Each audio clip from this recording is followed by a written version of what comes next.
Hey, what's up guys? Welcome back to our channel. And today, meron tayong tutorial kung paano mag-install ng LED projector fog lights. So tara, let's go!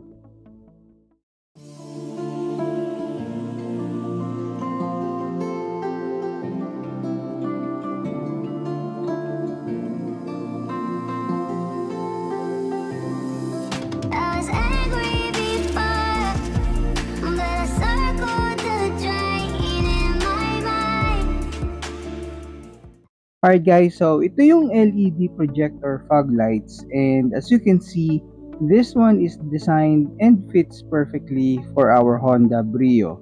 So ito yung pinaka projector assembly niya, and it usually comes with a built-in LED driver, and itong binili pala natin guys ay lime yellow ang color para maging all-weather application ang ating fog light. Now, as you can see, same socket siya ng stock, which is H11. So, magiging parang plug and play lang siya once na in-install na natin sa ating Brio. Now, mapapansin nyo guys na meron siyang mga additional wires dito. Ito yung para sa high beam. Now, inside the box, meron siyang mga kasamang bolts and meron ding mga insulation na rubber tubes para sa wiring protection. Now, i-check naman natin yung isa pang projector assembly. Alright, so syempre, before natin i-install, i-testing muna natin just to ensure na working lahat ng ating mga projectors. And guys, so napakalakas and napakaganda ng kulay ng ating mga LED projector fog light. Now, ang advantage ng mga projector type na ilaw ay napakaganda ng kanyang beam pattern. So sigurado tayo na kahit malakas ang ating ilaw, hindi siya nakakasilaw lalo na sa mga kasalubong sa kalsada. So as you can see, napakaganda ng cut-off line ng kanyang beam pattern. Alright, so let's start installing these fog lights. Now, syempre, para ma-install natin ito ng maayos, aalisin muna natin yung ating bumper ng ating sasakyan.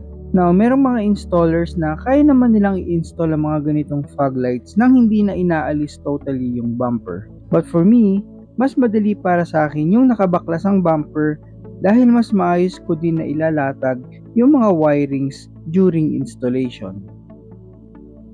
Now, after natin mabaklas yung bumper, doon natin siya i-install sa loob ng bahay para hindi mainit. And syempre, kailangan muna nating alisin yung stock na fog lights. Now, para mabaklas natin yung mga fog lights, kailangan din nating alisin yung fog light cover.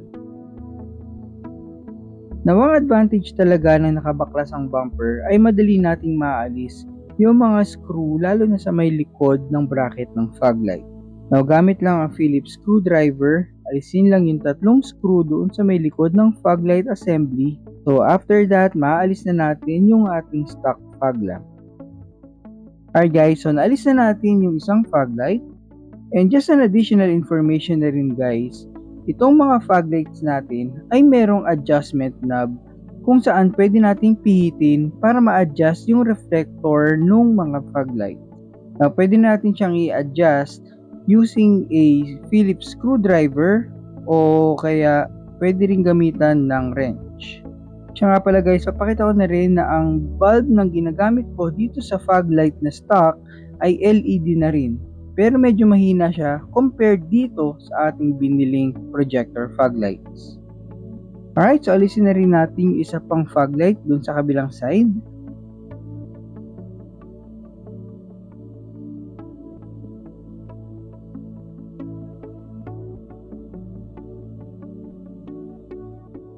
Now, before natin i-install ang bagong fog lights natin, linisin na rin natin yung area para hindi rito maipon yung mga alikabok at dumi. So, sa pag-install ng projector fog lights, very basic lang naman siya guys. So, imamount lang natin ito kung saan din nakamount yung stock na fog lamp. Just make sure lang na naka-screw maigi yung mga mounts para solid yung kapit at hindi siya maalog. Alright, so naikabit na natin ang fog lights and syempre, testingin muna natin ulit. And once na working na, that's the time na pwede na natin ibalik yung mga fog light cover. Now, sa pagbalik ng mga fog light cover, make sure lang na naikabit ng maayos yung mga clips para hindi siya madaling matanggal. Alright, so installed na ang ating LED projector fog light. So install naman natin yung sa may kabilang side. Now sa pag-install naman sa kabilang side, same ang procedure, and ang pinaka-importante lang talaga dito guys ay yung pag-mount ng screw. Dapat ay nakakabit siya mabuti para hindi siya maalog at hindi siya madaling matanggal.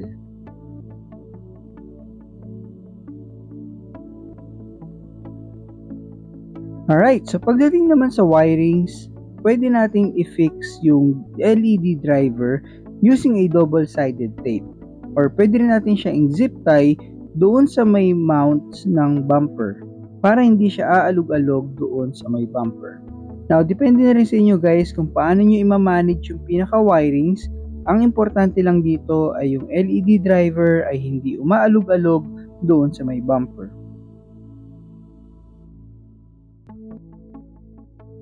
Alright, so installed na natin yung both LED projector fog lights natin. Now, pwede na natin siyang i-install pabalik doon sa ating Brio. Alright guys, so siguraduhin lang natin na na-connect na natin yung mga wirings before natin ikabit yung bumper. Now, since H11 ang socket ng LED projector fog light natin, plug and play lang siya gamit ang stock harness. And syempre, testingin muna natin siya ulit just to make sure na everything is working. Alright, now it's working. At this point, pwede mo nang ikabit pabalik yung pinaka-bumper. Pero since merong option dito na pwede natin ikabit yung high beam, papakita ko din sa inyo dito kung paano i-install yung high beam capability nitong fog light. Now, para mapagana natin itong switch ng high beam, kailangan lang natin ng ground and power source. Now, pwede mo rin siyang i-install using a separate switch, pero mas maganda syempre isabay natin siya tuwing nag-high beam ang ating headlight. Now, for the wiring connectors, H4 ang socket ng ating headlight. Now, gagamitin natin yung left and right pins para doon makakuha ng power na mag-activate ng high beam ng ating fog light. So, doon lang natin ilalagay yung dalawang wires. Now, itong dalawang wires na to, interchangeable naman siya dahil solenoid naman ang ina-activate nito. So, okay lang na magkapalit siya. Alright, so makikita nyo yung ginagawa ko dito ay binuksan ko yung H4 socket para ma-access ko yung pinaka-wiring sa loob. Para doon natin mismo itatap yung mga wires. So, nilagyan ko na rin siya ng zip tie dun sa mismong wire para hindi siya agad matanggal or mahugot. Alright, so paglagay ng ating wirings, ibabalik lang natin yung cover ng H4 socket. Now, testingin na rin natin just to make sure na gumagana yung kanyang high beam. Alright, so huwag natin kakalimutan na i-connect itong mga wirings na to doon sa connector ng high beam ng ating fog light. Alright, so as you can see guys, nakikita nyo na meron na ring high beam functionality ang ating fog lights. So from here, pwede na natin talagang ibalik ang ating bumper. Alright, so pagbalik naman ng ating bumper, so kung paano lang natin siya tinanggal, i-reverse nyo lang yung process para maibalik yung ating bumper. Alright, so we've successfully installed our LED projector fog light, and kita nyo naman guys, bukod sa dagdag forma na ito, it's very functional din and mas malakas pa siya compared doon sa ating stock na fog lights.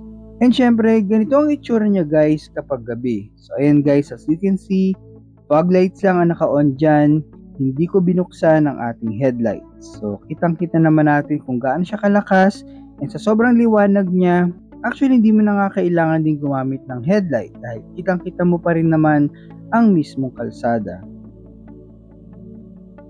Alright guys, so I hope nakatulong ulit ang ating video today and nakapagbigay sana ng idea ito para sa mga future project ng mga Brio ninyo. Alright, so again, thank you so much for watching, and kung nagustuhan mo ang ating video, please click mo yung like button na yan, and kung hindi ka pa nakakapag-subscribe, please subscribe to our channel and click mo na rin yung notification bell para ma-notify ka tuwing meron tayong bagong upload na video dito sa ating channel. So again, maraming salamat sa inyong lahat. My name is Dan. Stay healthy, drive safe, and God bless. Kita-kits ulit tayo sa ating next video.